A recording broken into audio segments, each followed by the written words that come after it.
Have you ever gone into your quilt room and turned around and walked out for days or perhaps weeks at a time? Have you avoided starting a new project, or have you just not been motivated to sew one stitch?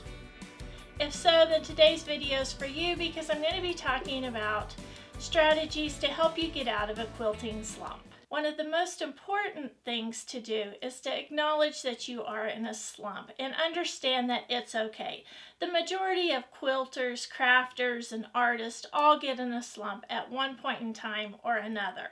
It just seems to be part of life. So understand you're not alone and it is okay. The second thing to help you get out of a slump is to make a list. Make a list of positive reasons you like quilting. For example, I love playing with fabric. I like to look at it. I like the colors. I like to experiment with colors. I like the feeling of giving a person a quilt and seeing how much they love that quilt. Those are some of the reasons I quilt, and I think it's important to keep your list positive. This isn't a time to be down on yourself or anything like that. Just keep it positive and make a list, again, of all the reasons you like to quilt. Strategy number 3 is one of the biggest ones on my list, and that is clean up your quilt room.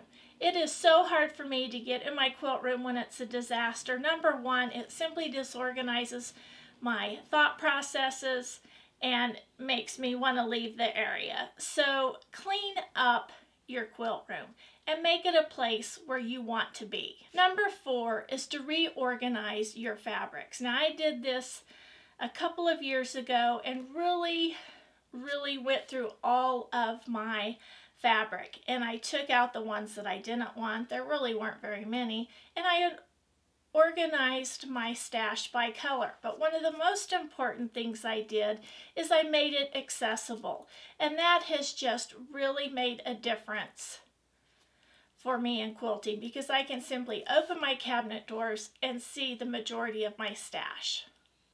Number 5 is to sort through all of your fabrics. This will include your pre-cuts, your kits, and possibly even your UFOs.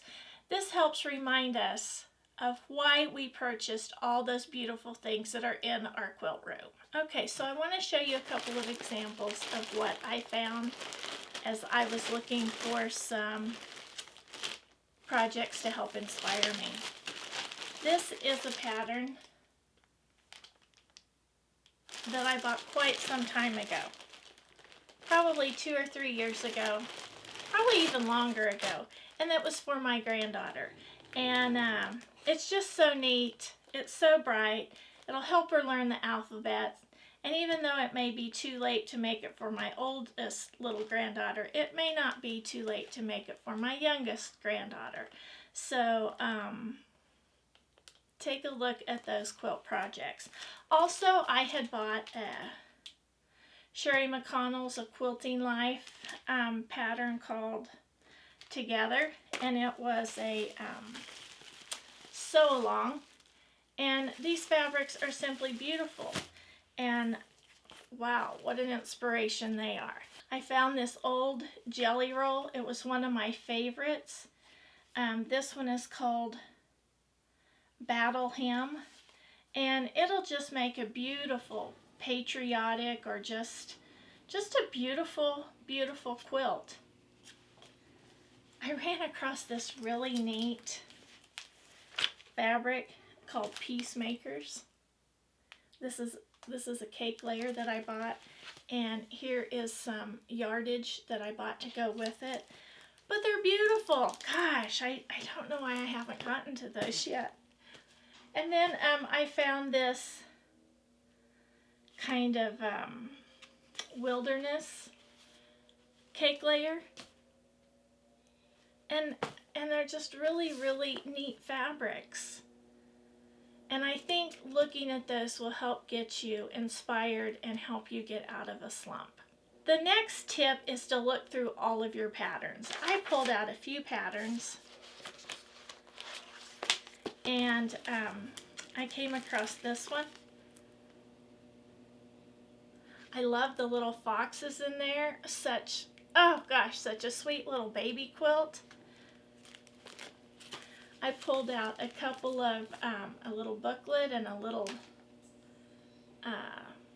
Halloween pattern. These are both Halloween patterns, but that might help get me inspired to make something early for Halloween. Another thing is I found this little Moda candy pattern book. I have lots of little charms to do something like that. I also went through my pattern book. It's amazing what you'll find in there. You'll find lots of inspiration, I think. You know, we really do have a lot of neat, beautiful things in our quilt rooms.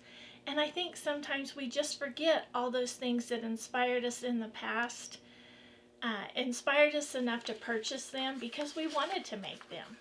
Number 7 is spend time with other quilters. If you aren't a member of a quilt guild and you have a local quilt guild, go check it out. Maybe you can just visit a couple times before you join to see if you like it, but it is always lots of fun to go to guild meetings and spend time with other quilters. Go to a sew day. There's lots of sew days put out by local guilds, and those are lots of fun to do. And one of my most favorite things to do is to go on a quilt retreat. I have one coming up in June that I'm helping plan, and then also I have one scheduled in September. I may end up going to 3. I used to go to several quilt retreats a year, and I really miss them. So this upcoming year I'll be going to one in June and then one again in September, and they are lots of fun. Lots of inspiration there because you get to see what all those other quilters are working on, and you get to talk to them and feel their excitement about what they're working on. Next tip number 8, is to look for inspiration around you. When you go outside and take a walk, look at things in nature that inspire you. When I go on a trip with my husband, I'm always looking at the landscape. I love to see the different colors that are around us as we travel across the country. Spend time in your garden or a local garden or your friend's garden and look at all the beautiful colors in a garden. Those colors are truly amazing and could help provide inspiration for you. Another thing I do for getting inspiration is to look at magazines. I love to look at old magazines. I like to read the articles in those magazines, look at the pictures of all the quilts. Even looking at the ads sometimes provides inspiration. So take a look at some of those old quilt magazines in your quilt room. Another fun way to get inspiration is to simply go to your local quilt shop or quilt shops in the surrounding area.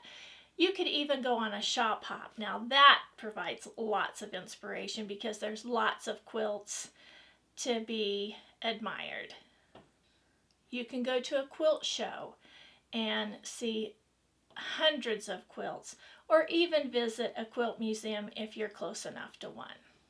I recently went to the Quilt Museum in Lincoln, Nebraska, and I saw beautiful quilts, really beautiful quilts, and I saw a lot of them.